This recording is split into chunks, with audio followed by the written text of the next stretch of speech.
நல்லா இருக்காரு.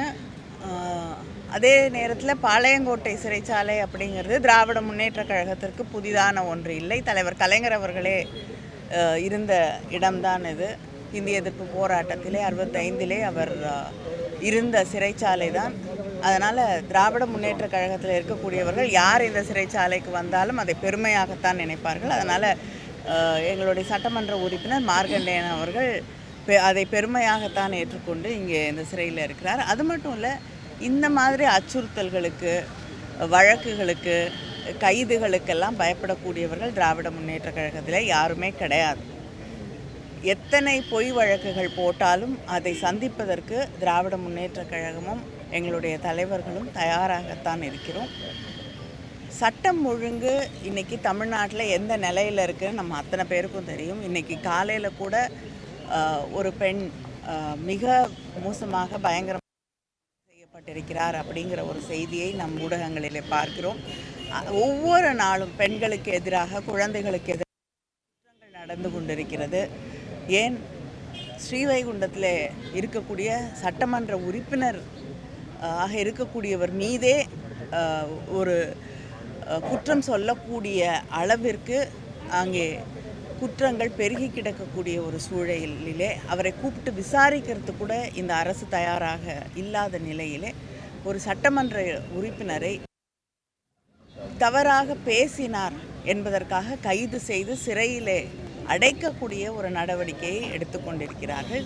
இவரை மட்டும் இல்லை, இதற்கு முன்னால் திரு அனிதா ராதாகிருஷ்ணன் அவர்களுக்கும் இப்படி அச்சுறுத்தலும் வழக்கும் போடப்பட்டது. அவரையும் கைது செய்ய முயற்சி செய்தார்கள், சிறையிலே அடைக்க முயற்சி செய்தார்கள். அடுத்து ஒவ்வொரு முறையும் கருத்துக்கள் சொல்லக்கூடிய யூடியூபர்ஸாக இருக்கட்டும், சோஷியல் மீடியாவில் பணியாற்றக்கூடியவர்களாக இருக்கட்டும், அவர்களை எல்லாம் சிறைக்கு அனுப்ப இந்த அரசு ஆட்சி முயற்சி செய்து கொண்டிருக்கிறது. தாவேகா ஜனநாயகத்திலே கொஞ்சமும் எங்களுக்கு அக்கறை இல்லை, நம்பிக்கை இல்லை, மக்கள் மீது எங்களுக்கு எந்த கவலையும் இல்லை என்று தன்னுடைய காவல்துறையை இப்படி எதிர்க்கட்சிகளை அடக்குவதற்கு மட்டுமே பயன்படுத்தி கொண்டிருக்கிறது. கொலை செய்து விடுவோம் என்பது பேசினதான் நாங்கள் நடவடிக்கை எடுத்தோம் சொல்லி நிர்மல்குமார் சொல்றாரு. இல்ல ஒரு நிமிஷங்க, தாவேகாவை சார்ந்தவர்கள் எங்களுடைய முதலமைச்சர் அண்ணன் தளபதி அவர்கள் ஆட்சி பொறுப்பில் இருந்த காலகட்டத்திலே அவரை எவ்வளவு விமர்சித்து பேசியிருக்கிறார் அப்படிங்கிறதெல்லாம் நாங்கள் பார்த்துருக்கோம், நீங்களும் பார்த்துருக்கீங்க. அப்பொழுது திராவிட முன்னேற்ற கழகம் இப்படிப்பட்ட நடவடிக்கைகளிலே ஈடுபடவில்லை. இவங்க ஈடுபடுறாங்கன்னா இது எதனுடைய வெளிப்பாடுன்னு பார்க்குறீங்க? அவங்களுக்கு ஜனநாயகத்தில் நம்பிக்கை இல்லை. யார் தன்னை விமர்சனம் செய்தாலும் அதை ஏற்றுக்கொள்ளக்கூடிய ஒரு மனப்பக்குவமோ மனப்பான்மையோ அவர்களிடம் இல்லை. அவங்க யாருக்கு பயந்து கொண்டு அரசியல் செய்கிறார்களோ அதே வழியிலே தான் அவர்களும் அரசியல் நடத்தி கொண்டிருக்கிறார்கள். நீட் தேர்வை கண்டித்து சென்னையில் ராப் பாடகர் அறிவு அப்படின்னு சொல்றவரை அறிவு ஈடுபடுறதுக்காண்டி கைது பண்ணியிருக்காங்க. இதை நீங்கள் எப்படி பார்க்குறீங்க? நான் தான் சொன்னேன்ல, யாருக்கு பயந்து கொண்டு அவர்கள் ஆட்சி நடத்தி கொண்டிருக்கிறார்களோ அவங்களுக்கே தெரியும். யாருடைய பேரையே சொல்லாமல் தொடர்ந்து பேசி கொண்டிருக்கிறார்களோ, பாஜக என்ற பெயரை சொல்லுவதற்கு கூட தயக்கத்தோடு ஆட்சி நடத்தி கொண்டிருக்கிறார்களோ அவங்களுக்கு எதிராக தெருக்குறள் அறிவு அவர்கள் ஒரு கருத்தை பதிவு செய்யும் பொழுது, போராட்டத்தில் ஈடுபடும் போது, டெல்லியிலே இன்னைக்கு எப்படி அங்கே மாணவர்களுடைய போராட்டம் கையாளப்படுகிறதோ அதே வகையிலே இங்கே போராடக்கூடியவர்களை இந்த ஆட்சியும் தாவேகா ஆட்சியும் கையாண்டு கொண்டிருக்கிறது.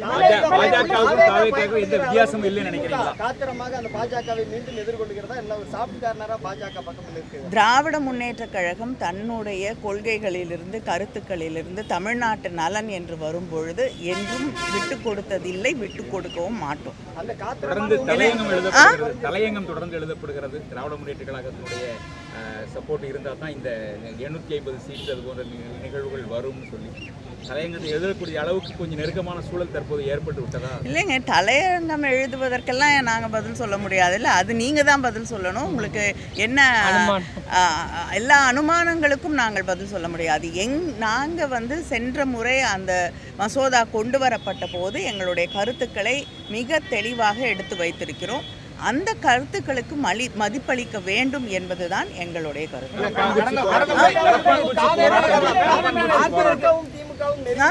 அதிமுகவும் திமுகவும் ஒத்த கருத்தோடு நெருங்கி வர்ற மாதிரியான சூழ்நிலைகள் தமிழ்நாட்டு அரசியலில் ஏற்பட்டிருக்கிறதா சொல்லப்படுறது.